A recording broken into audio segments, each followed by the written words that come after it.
The following program was made possible by the generosity of those who have determined to hold fast to the true Roman Catholic religion, as expounded by the Roman Catholic Church before the disasters of Vatican II and the so-called New Mass.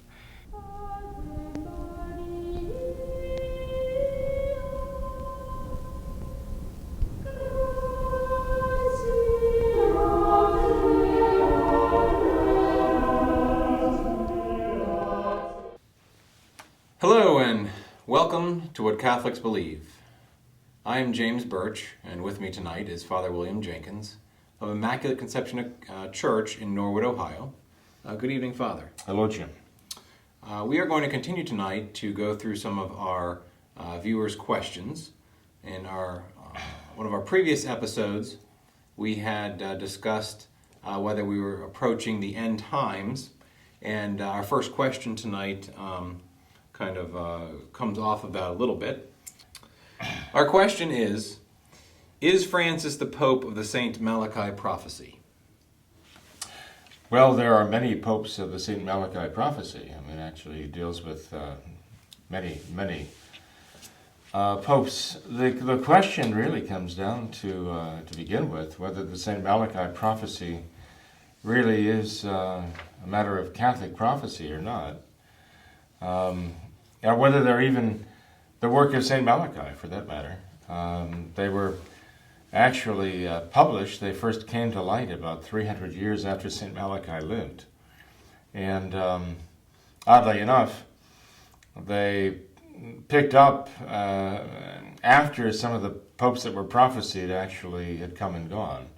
So there's speculation that somebody simply described so many previous popes and up to the 1590 or whatever when it first appeared, and then kind of develop things from there, and that people have been reading into the prophecies ever since.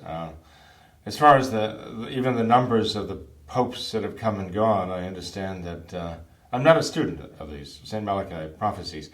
Let it be known, I'm certainly no expert on the subject, let alone really studious about them.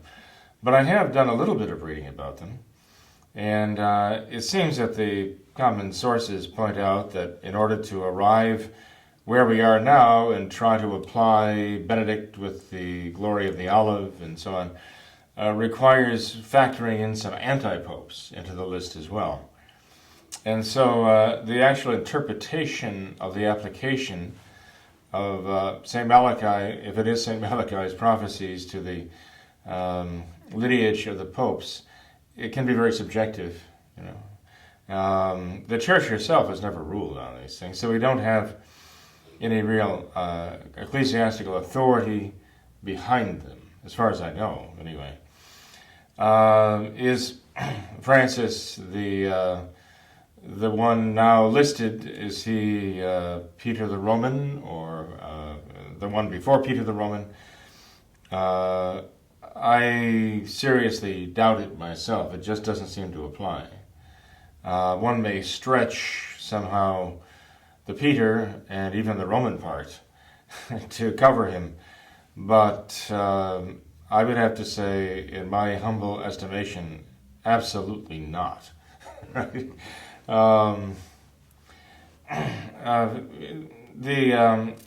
problem with the prophecies is that they can be interpreted in so many different ways. All right. So, but in terms of the prophecies of St. Malachi that apply to Peter the Roman, I cannot see how they apply to Francis in any way. Not now. And can things change?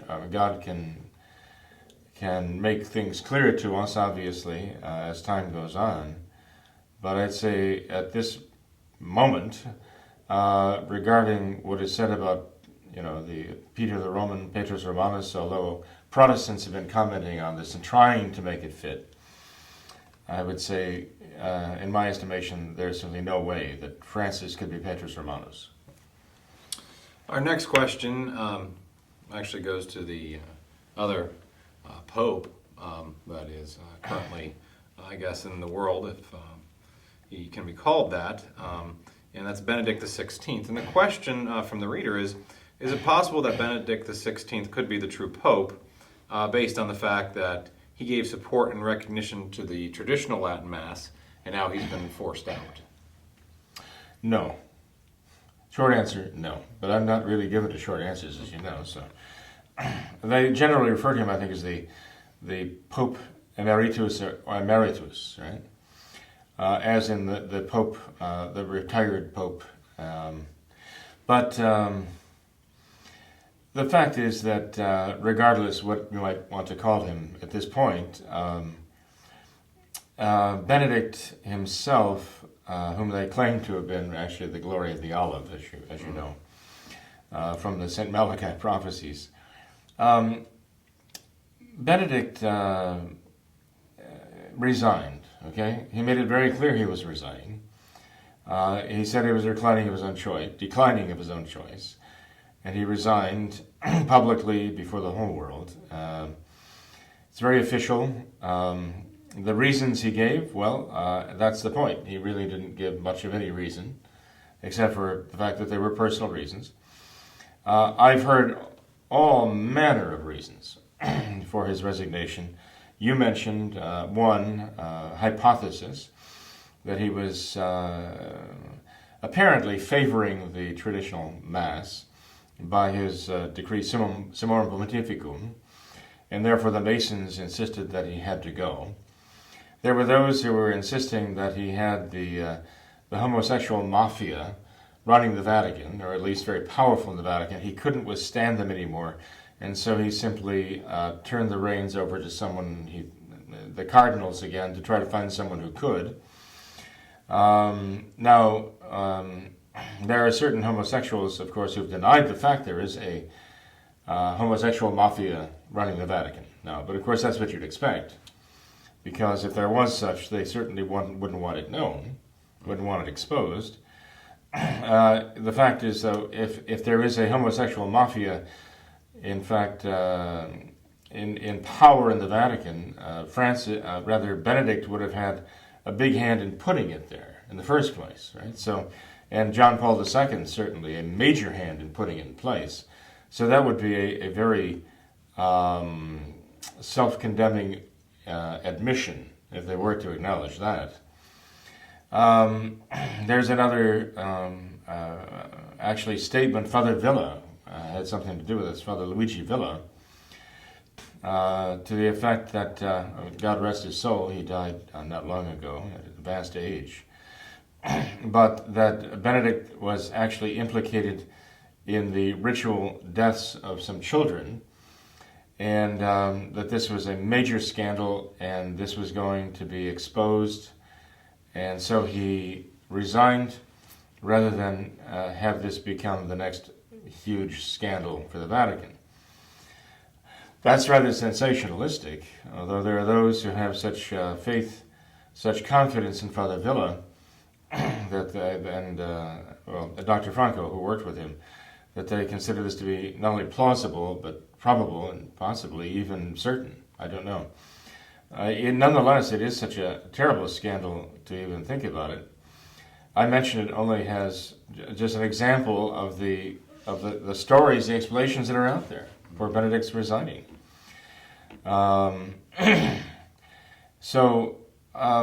Personally, I think the Masons simply were ready to move on. I do believe the Masons had everything to do with his resigning. I think Benedict had served his purpose. I think the cardinals were ready for a Francis, or at least they thought they were.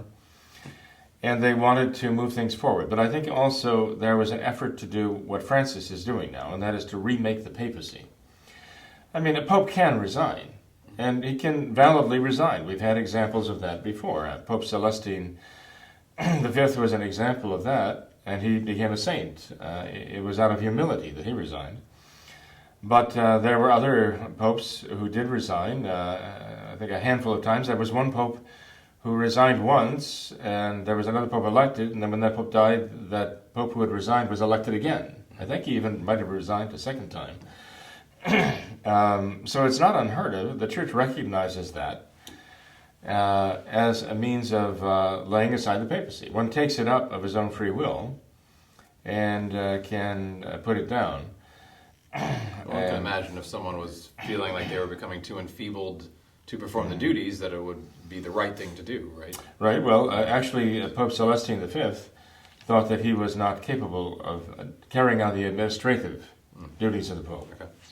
And this left the worldly and even the enemies of the faith in a certain position, taking advantage. So yes, there could be reasons why a pope would resign out of humility and for the good of the church. But in the case of Benedict, it just seems to me, for what it's worth, that they were ready for someone who was more of the mindset of Francis. And evidently the cardinals of the new church thought so too, because they chose him. Now, I understand there's a lot of ferment in the Vatican and a lot of controversy about him. He stepped on a lot of toes. And say what you will about the ideologies and the modernism there, they still have their egos. And although they're all company men, so to speak, and they get in line and they toe the company line pretty much, which is why they were chosen, nonetheless, they do have their egos. And you do have careerists, Francis says that. And that's why I believe Vatican II and the Novus Ordo came in the first place. I think what he's actually exposing there is the reason why the revolution took place in the church, the Novus Ordo came in the first place, because of the time servers, the careerists, the members of the board who think of their position, first of all, before they think of their faith and the salvation of souls. My own personal opinion of the matter. But the fact that Francis might be unpopular in certain quarters in the hierarchy of the Novus Ordo, I think is merely an indication not that he has really attacked the faith as he has, but that he has bruised egos and hurt feelings and offended people, personally. What they'll do now, I don't know. The synod, the ordinary synod, just ended, the synod on the family. And supposedly, there was an enormous amount of ferment going on there. Some even suggested that there was a dossier being circulated. I'd heard that from one of our own traditional Catholics in the area here. And then I went investigating and found out a bit more about it.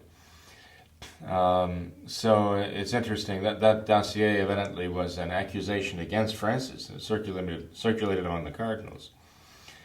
In any case, let me just say this. There is a theory going around now, okay? This is kind of what I was debating in my mind whether to mention or not. There's a theory going around now among traditional Catholics, that's a very broad term, as you know, that both Benedict and Francis share the papacy, right? As if they could share the papacy of the Novus Ordo.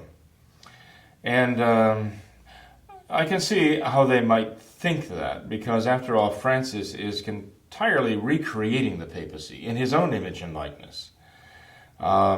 He's essentially abandoned the papacy as Christ established it. Even the very idea of the papacy. Francis does not have the concept of the papacy as the church has always taught it. And he's talked about decentralizing the authority, the power in the church. So he is recreating a kind of consensus or synodal. He's creating a kind of synodal authority structure, which is basically a parliament, a congress, and in this case, a parliament or Congress of those who represent the people. This is the modernist concept of authority in the church, right? We're watching it happen before our very eyes. Exactly what St. Pius X wrote about in Vicendi. We're watching it as though they're following that template in his encyclical to put that into effect, the very thing that he condemned. That's what Francis is doing. So is it possible that in the Novus Ordo you could have a co-papacy? Well, sure, in the Novus Ordo you can have anything that is, in place of the traditional concept of the papacy.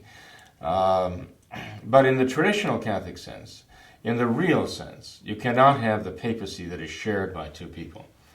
That is totally foreign to the Catholic understanding of the office of the papacy, because you have the Vicar of Christ, and you don't have the shared vicariate, kind of the two-headed, Vicar of Christ. There's no precedent for it, and there is no room for it even in the theology of the papacy and the Catholic Church. And it troubles me that there are would-be traditional Catholics who are actually thinking of this as sort of a viable option. It just goes to show how completely confused they are by the modernists and the Novus Ordo, and how they're being drawn into this bizarre idea of the papacy and even Catholicism itself. The fact that traditional Catholics, or would-be traditional Catholics, can even be entertaining these notions is a great concern. In any case, people who have heard these stories should just forget them. The idea that Benedict wanted to turn over some control or some of the powers of the papacy to Francis, while keeping others for himself, and the two of them were sort of, they've delineated these powers among themselves. I mean, this begets the idea that then they could subdivide and undergo kind of a papal mitosis, right? where you keep subdividing the authorities of the papacy until finally everybody's got a little bit to say, and everybody's kind of part of the papacy. It's absurd. In the eyes of Catholicism, it is absolutely abhorrent to the papacy as Christ established it. We shouldn't even entertain that idea whatsoever. Isn't that what the world wants to do anyway now with all the secularism, is make everybody their own god? It's almost making everyone their own pope. Well, that's what Protestantism did. Right. That's exactly. Protestantism basically said that, that there is no pope who can tell us what to do. Has no real authority. So the only authority in Christianity is Scriptures, and the only real authority over Scripture is me, the individual, interpreting it for himself. So everybody is guided by the Holy Ghost. That was Luther's thought on the subject, in reading the Scriptures, so everybody becomes his own infallible authority on the Scriptures. And of course then Luther turned around and wanted the princes to wipe out the peasants because they were interpreting Scripture differently than he did. So he became the Pope and the Lord High Executioner all unto himself there. To get back to your question though, Jim, sorry to kind of wander there. The fact that Francis resigned the Novus Ordo papacy, and I state that advisedly because you have the Catholic papacy and then you have the Novus Ordo papacy, and Francis is the Pope of the Novus Ordo, and Benedict is the Pope of the Novus Ordo, or was, and what effect that has on being, the Pope of the real traditional Catholic Church. There's a lot of argument about these days, which I'm not prepared to go into right now. But the fact is, they are, in fact, presiding over the Novus Ordo. And that is their religion, that is their faith, basically, following that, the Novus Ordo. So they can make up their own rules. Benedict resigned. The Catholic Church itself has acknowledged that one could resign even, the Catholic papacy. So even if he was forced out, it wouldn't matter. If he chose to do so, because he was being threatened with something, then that's too bad, in the sense that if he didn't have the gumption and the fortitude to stand up for the papacy, then by all means he should resign, right? If I may digress just a little bit longer, because these questions actually involve a lot of things facing traditional Catholics these days. There is the Siri theory. You've probably heard of the Siri theory. The Cardinal Siri, right? Siri, like of the Genoa. Siri. No, none of that. No, Just so nothing to do with viewers aren't technology. confused. Okay. No, the 30 and under crowd would, yes, they Right. would be confused by that. But Cardinal Siri of Genoa supposedly was elected during the conclave of 1958, after Pius XII died.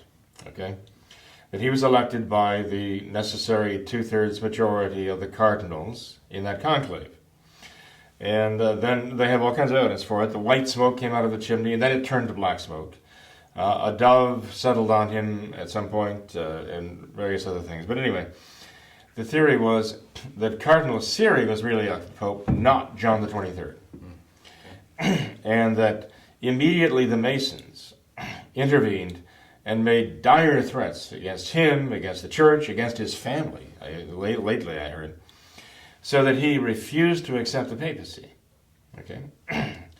And that the cardinals then went back into the conclave and they elected John the 23rd, of course, who was an ultra-modernist, and who called Vatican II and finally seized the reins to turn everything, just to basically hijack the church, fill all of our institutions with modernists in power, and take everyone else captive, all the Catholics captive on this wild ride of modernism. And some say, well, there you are, Cardinal Siri is actually the Pope. And now that Cardinal Siri is dead, they say now the person whom Cardinal Siri himself has appointed to succeed him is now the Pope. Wherever he is, who knows. So, but, just getting back to the brass tacks there, if what they're saying is true, and that he was threatened and bullied into not accepting the papacy, even though he was duly elected, then he didn't accept the papacy. There's no question. He was never the Pope, period. That was the end of that. There was no Novus Ordo as such at the time.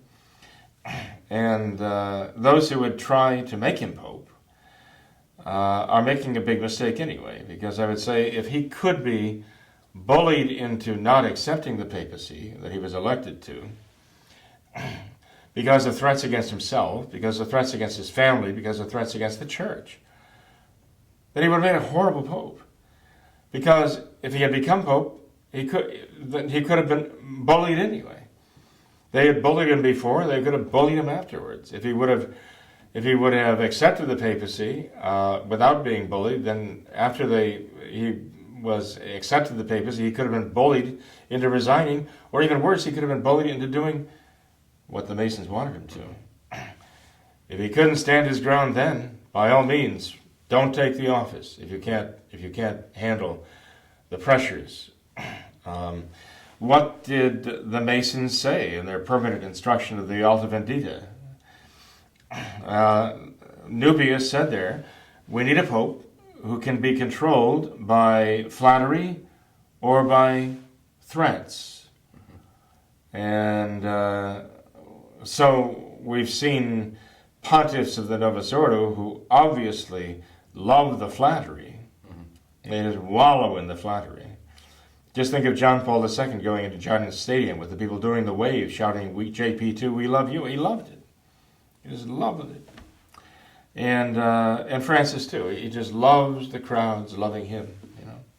He feels the love. So a pope who cannot withstand the temptations of the flattery of the world, or a pope who fears the threats of the world, I don't care where they come from or who they're directed to, that man is a dangerous man, and he should never be the pope.